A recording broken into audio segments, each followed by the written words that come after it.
Shalom,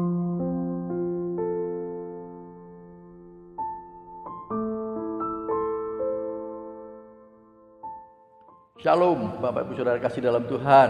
Senang sekali kita bisa bertemu kembali. Ya, baik saudara yang secara online maupun offline di gereja. Puji Tuhan, saya berharap kita semua tetap dalam kondisi sehat dan tetap semangat di dalam mengikuti Tuhan, di dalam melayani Tuhan. Puji nama Tuhan. Baik, pada hari ini kita akan kembali bersama-sama merenungkan firman Tuhan. Saya ingin mengajak Bapak Ibu Saudara untuk kita lebih dahulu berdoa. Mari kita akan berdoa bersama-sama. Bapa dalam surga, kami bersyukur, terima kasih jikalau hari ini kami boleh bersama-sama belajar akan firman-Mu, urapi hamba-Mu, urapi setiap kami semua yang mendengar dan menyaksikan Tuhan. Urapi setiap kami sehingga kami boleh menikmati lawatan Tuhan, menikmati berkat Tuhan. Terima kasih. Segala roh-roh yang merintangi, menghalangi, kami hancurkan di dalam nama Yesus. Biar Roh Kudus yang beracara dari awal sampai pada akhirnya. Dalam nama Tuhan Yesus kami berdoa. Amin. Baik, kita akan merenungkan satu kebenaran firman Tuhan yang hari ini saya berikan satu judul, yaitu mencapai kedewasaan penuh. Mencapai kedewasaan penuh. Bapak Ibu Saudara kasih dalam Tuhan, mari kita akan baca di dalam Efesus pasal yang keempat, ayat yang ke-11 sampai dengan 13. Di sana dikatakan, dan ialah yang memberikan baik rasul-rasul maupun nabi-nabi, baik pemberita-pemberita Injil maupun gembala-gembala dan pengajar-pengajar, untuk memperlengkapi orang-orang kudus bagi pekerjaan pelayanan, bagi pembangunan tubuh Kristus, sampai kita semua telah mencapai kesatuan iman dan pengetahuan yang benar tentang anak Allah, kedewasaan penuh dan tingkat pertumbuhan yang sesuai dengan kepenuhan Kristus. Nah, saya ingin menggarisbawahi kata kedewasaan penuh. Saudara, semua orang percaya harus menjadi seperti apa yang diharapkan oleh Tuhan Yesus dalam firman tadi, yaitu menjadi orang Kristen yang dewasa. Menjadi orang Kristen yang dewasa, memiliki kedewasaan penuh, bukan orang Kristen yang kanak-kanak, bukan orang Kristen yang manja, tetapi menjadi orang Kristen yang dewasa. Hal ini juga sesuai dengan visi gereja kita, mendewasakan jemaat. Saudara, Tuhan menginginkan supaya kita benar-benar mencapai kedewasaan penuh. Artinya apa? Yaitu menjadi semakin seperti Yesus, menjadi semakin seperti Yesus. Itu yang Tuhan inginkan. Puji nama Tuhan. Nah, bagian yang pertama, peristiwa yang terjadi saat ini, ya, peristiwa yang terjadi saat ini, ya, kalau kita melihat bahwa kita sudah melewati 3 bulan lebih, kita masuk di dalam masa pandemi COVID-19, ya, firman Tuhan kita akan baca di dalam Mazmur 91 ayat yang ke-5 sampai dengan ayat yang ke-7. Di sana dikatakan, engkau tak usah takut terhadap kedahsyatan malam, terhadap panah yang terbang di waktu siang, terhadap penyakit sampar yang berjalan di dalam gelap, terhadap penyakit menular, perhatikan, terhadap penyakit menular yang mengamuk di waktu petang. Walau 1000 orang rebah di sisimu dan 10.000 di sebelah kananmu, tetapi itu tidak akan menimpamu. Haleluya, puji nama Tuhan. Firman Tuhan, ya, buat kita semua. Engkau tak usah takut. Ya, tentunya kita memang tidak perlu takut, ya, dengan kondisi saat ini, pandemi COVID-19. Tetapi tentunya kita juga tidak mau sembrono. Kita harus mengikuti protokol yang diberikan oleh pemerintah, protokol kesehatan. Dan puji Tuhan, gereja kita sudah melaksanakan di dalam ibadah kemarin yang pertama. Puji nama Tuhan. Saya berharap itu bukan hanya di gereja saja, tetapi di dalam kehidupan kita sehari-hari, kita harus tetap mengikuti protokol kesehatan, sehingga apa yang dikatakan, kamu tidak usah takut, itu akan benar-benar kita tidak perlu takut terhadap penyakit yang menular. Puji nama Tuhan. Namun di satu sisi, apa peristiwa yang terjadi saat ini adalah semua itu seizin Tuhan. Tuhan ingin, ya, membentuk kita benar-benar untuk menjadi orang-orang yang dewasa dewasa secara rohani, yaitu melalui peristiwa-peristiwa yang terjadi di sekitar kita. Jikalau saat ini kita menghadapi pandemi COVID-19, itu adalah cara Tuhan yang Tuhan izinkan supaya anak-anak Tuhan, ya, orang-orang yang percaya pada Tuhan Yesus menjadi orang-orang Kristen yang dewasa. Ya, puji nama Tuhan. Jadi kalau saudara mengerti akan hal ini, saudara tidak perlu bersungut-sungut, tetapi saudara tetap bersyukur karena Tuhan izinkan semua ini terjadi supaya kita menjadi orang Kristen yang dewasa. Saudara, yang kedua, saya katakan di sana menentukan kesehatannya sendiri, Di dalam 1 Timotius pasal yang keempat, ayat yang ke-8 di sana dikatakan latihan badani, ya, atau saya boleh katakan olahraga terbatas gunanya, tetapi ibadah itu berguna dalam segala hal karena mengandung janji baik untuk hidup ini maupun untuk hidup yang akan datang. Saudara, latihan badani atau olahraga, ya, kita harus menjaga kesehatan kita. Di dalam kondisi seperti ini, saudara, kesehatan kita sangat-sangat penting untuk kita jaga supaya kita tidak mudah tertular oleh virus corona yang ada di sekitar kita. Saudara, kita harus menjaga kesehatan kita masing-masing, yaitu dengan berolahraga.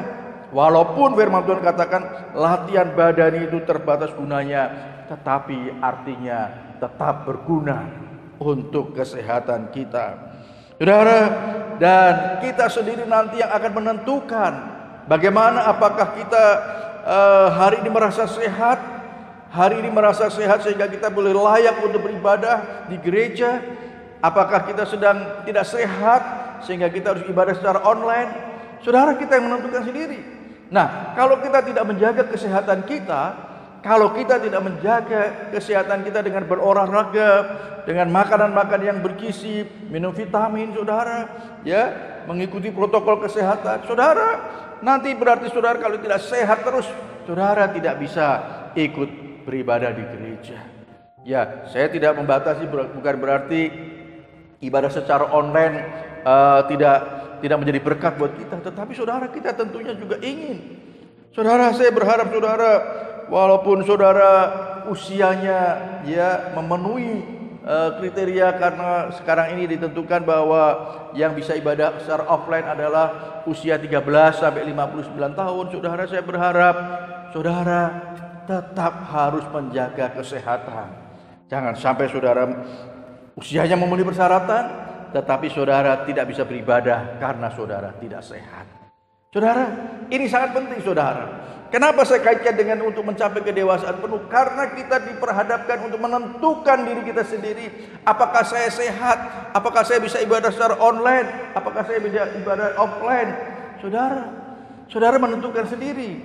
Nah, saudara, tentunya ini kalau orang yang malas, dia akan memilih online. Dan belum tentu dia akan ibadah secara online benar-benar. Nah, saudara, kita menentukan sikap kita sendiri, menentukan melihat kesehatan kita sendiri supaya kita benar-benar bisa beribadah baik di gereja maupun secara online. Bukan berarti kalau saudara ibadah di online, oh kalau gitu saya nggak perlu menjaga kesehatan. Bukan, saudara. Dimanapun kita berada, kita harus tetap menjaga kesehatan kita. Tetapi saya ingin tekankan, kondisi saat ini, situasi yang terjadi saat ini, saudara, kita perlu menjaga kesehatan kita masing-masing. Puji nama Tuhan. Nah, bagian yang ketiga, kita bukan hanya menentukan kesehatan kita sendiri, tetapi kita sendiri sudah saya singgung tadi, kita menentukan dapat atau tidak untuk beribadah.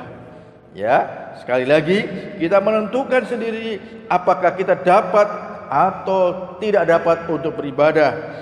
Ya, firman Tuhan di dalam Ibrani 10 ayat 25 di sana dikatakan, janganlah kita menjauhkan diri dari pertemuan-pertemuan ibadah kita seperti dibiasakan oleh beberapa orang, tetapi marilah kita saling menasehati dan semakin giat melakukannya menjelang hari Tuhan yang mendekat. Saudara, kita diberi kebebasan untuk menentukan sendiri. Ya, tadi sudah saya singgung, Apakah kita akan beribadah secara online? Apakah kita akan beribadah secara offline di gereja? Ya, walaupun firman Allah dengan jelas mengajarkan kepada kita, firman Tuhan sudah mengajarkan kepada kita bahwa kita jangan meninggalkan, jangan menjauhkan pertemuan-pertemuan ibadah. Tetapi saudara, di dalam kondisi saat ini, saudara akan menentukan saudara sendiri. Dan disinilah kita dituntut menjadi orang-orang Kristen yang dewasa. Kalau orang Kristen yang kanak-kanak, sudah nggak usah ibadah-ibadahan, wes enak tiduran di rumah saja. Saudara, wes tidak online, tidak offline. Saudara, kalau orang Kristen yang kanak-kanak. Tetapi bagi orang Kristen yang dewasa, dia akan mengoreksi kesehatan dia akan menjaga kesehatannya, dan dia akan menentukan sendiri apakah saya bisa beribadah di gereja atau harus secara online. Puji nama Tuhan. Di dalam 1 Timotius pasal 4 ayat yang ke-7b di sana dikatakan, latihlah dirimu beribadah. Puji nama Tuhan. Ternyata ibadah juga harus kita latih, saudara, supaya kita memiliki gairah, memiliki semangat untuk beribadah dengan sungguh-sungguh. Puji nama Tuhan. Bagian yang keempat, menentukan mau memberi atau tidak memberi.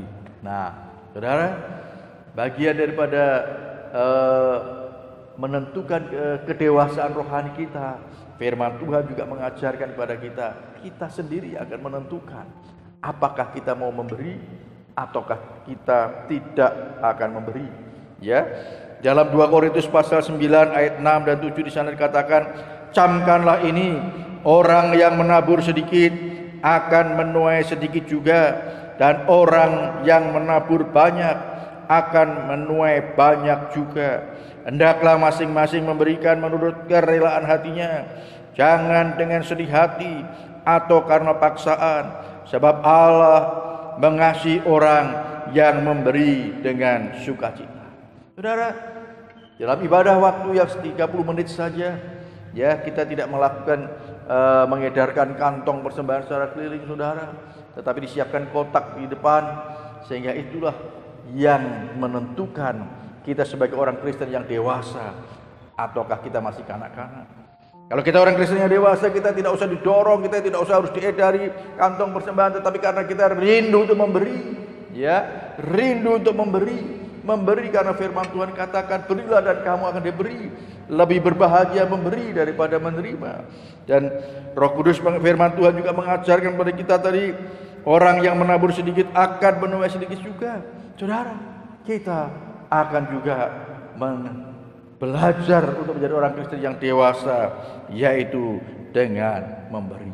Saudara, puji nama Tuhan. Saya melihat bahwa peristiwa-peristiwa ini yang terjadi ini benar-benar sedang mengajar kepada kita anak-anak Tuhan, sedang mendidik kepada kita anak-anak Tuhan, supaya kita benar-benar menjadi orang-orang Kristen yang dewasa, yang tidak perlu didorong-dorong lagi, yang tidak perlu harus diajarkan lagi, tetapi kita melakukan, ya, sesuai dengan pimpinan Roh Kudus yang akan memimpin pada kita masing-masing, dan tentunya ketaatan kita kepada pimpinan Roh Kudus. Puji nama Tuhan. Bagian yang terakhir, ya, yaitu harus mempunyai komitmen yang kuat. Sekali lagi, bagian yang terakhir, harus mempunyai komitmen yang kuat. Orang-orang Kristen yang dewasa, dia mempunyai komitmen yang kuat. Ya, aku melakukan sesuatu bukan supaya aku dilihat oleh manusia, bukan supaya aku boleh dilihat oleh orang lain, tetapi aku sedang melakukannya untuk Tuhan, tetapi aku sedang mengasihi Tuhan, aku ingin berjumpa dengan Tuhan, aku ingin menyenangkan hati Tuhan. Itulah tandanya orang-orang Kristen yang dewasa. Saudara, sama seperti Tuhan Yesus sendiri juga taat kepada Bapa. Dikatakan di dalam Filipi pasal 2 ayat 8, dan dalam keadaan sebagai manusia, Ia telah merendahkan dirinya dan taat sampai mati, bahkan sampai mati di kayu salib.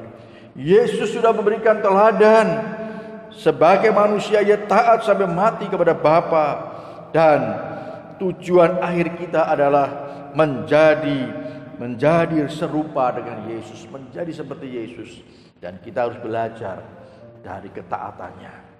dari ketaatannya, baik dalam ketaatan memberi, baik dalam ketaatan untuk beribadah, ya, karena kita mau menjadi seperti Tuhan Yesus. Orang-orang yang menjadi seperti Tuhan Yesus adalah orang-orang yang dewasa rohani. Dan Tuhan sedang mencari orang-orang yang dewasa rohaninya, karena Tuhan mau memakai mereka untuk menjadi alatnya. Mari saudara, biarlah melalui sekali lagi, melalui peristiwa yang terjadi saat ini, biarlah kita tetap mengucap syukur pada Tuhan, karena Tuhan sedang memproses kita, karena Tuhan sedang membentuk kita, supaya kita menjadi orang-orang Kristen yang dewasa, orang-orang Kristen yang tanpa didorong-dorong, tanpa disuruh-suruh, tetapi dia akan melangkah dengan sendirinya, melakukan karena dia sedang mengasihi Tuhan. Dia tahu bahwa saya harus bisa menjadi seperti Yesus. Puji nama Tuhan, biar kiranya firman Tuhan pada hari ini akan menjadi satu kekuatan bagi kita. Tuhan Yesus memberkati kita semua. Amin. Baik, mari kita akan berdoa. Bapa dalam surga, kami bersyukur, terima kasih melalui kebenaran firman-Mu hari ini Tuhan. Biarlah kiranya kami boleh dikuatkan melalui firman-Mu, kami boleh diteguhkan melalui firman-Mu, kami boleh menjadi anak-anak-Mu yang taat kepadamu Tuhan, seperti Engkau juga taat kepada Bapa. Terima kasih Tuhan Yesus, kami mau menjadi orang-orang Kristen yang dewasa, yang tanpa didorong, tanpa disuruh, tetapi kami sudah mengambil satu keputusan sendiri untuk setia beribadah kepada Tuhan, untuk setia di dalam memberi pekerjaan Tuhan. Terima kasih Tuhan Yesus. Kami mengucap syukur buat semuanya Tuhan. Biar Roh Kudus yang ada di dalam diri kami akan mengajarkan kepada kami, yang akan menolong kami untuk kami dapat melakukan kebenaran-kebenaran firman-Mu Tuhan. Tuhan terima kasih. Jikalau Tuhan izinkan, saat ini kami harus menghadapi pandemi COVID-19 ini Tuhan. Terima kasih buat semuanya Tuhan. Dan kami percaya Tuhan, Tuhan akan menyertai kami, Tuhan akan melindungi kami di saat kami taat melakukan apa yang Tuhan ajarkan kepada kami. Terpujilah nama-Mu Tuhan. Terima kasih Tuhan. Kami berdoa buat seluruh sidang jemaat-Mu Tuhan. Biarlah kiranya Tuhan tolong mereka Tuhan. Jauhkan mereka semua dari segala sakit penyakit, dari segala malapetaka bahaya. Jauhkan dari segala penularan virus corona Tuhan.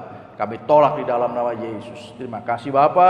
Berkati seluruh sidang jemaat-Mu dalam segala usaha dan pekerjaan mereka, pelayanan mereka, dan keluarga mereka masing-masing. Tuhan tolong dalam segala pergumulan apapun yang dihadapi Tuhan. Tuhan buka jalan. Terima kasih. Kami mengucap syukur di dalam nama Tuhan Yesus. Kami sudah berdoa. Haleluya. Amin. Ya, Bapak Ibu Saudara kasih dalam Tuhan, saya ingin menyampaikan pengumuman. Sebenarnya pengumuman ini Saudara, saya hanya mengingatkan supaya Bapak Ibu Saudara rajin membaca di warta gereja, ya. Di pengumuman itu di belakang itu, karena pengumuman itu sangat penting bagi Bapak Saudara. Dan kemudian tentunya saya juga tetap mendorong Bapak Saudara supaya setiap hari ada mesbah keluarga, ya. Gunakan itu renungan sepekan warta gereja itu menjadi bahan untuk mesbah keluarga. Nah Saudara, sekali lagi saya ingatkan, jangan lupa selalu yang akan datang beribadah hari Minggu di gereja mengisi checklist dan menandatangani. Dan Bapak Ibu Saudara yang merasa kurang sehat, ya, Saudara tidak usah datang ke gereja, Saudara ikut online saja. Dan Saudara juga yang habis bepergian dari luar kota, Saudara tidak usah ikut ibadah di gereja, tapi Saudara ibadah secara online. Tapi benar-benar Saudara, ya, benar-benar kalau Saudara mau mengikuti online, benar-benar ikuti secara online. Karena disinilah Tuhan ingin melihat apakah kita benar-benar menjadi orang Kristen yang dewasa. Terima kasih, ya. Puji nama Tuhan. Saya terus berharap para PKS, TPC, ya, gereja kita ada TPC Saudara, tim penanggulangan COVID-19, ya, dan juga tim revitalisasi akan tetap semangat di dalam melayani Tuhan. Puji nama Tuhan. Tuhan Yesus memberkati kita semua. Amin. Haleluya.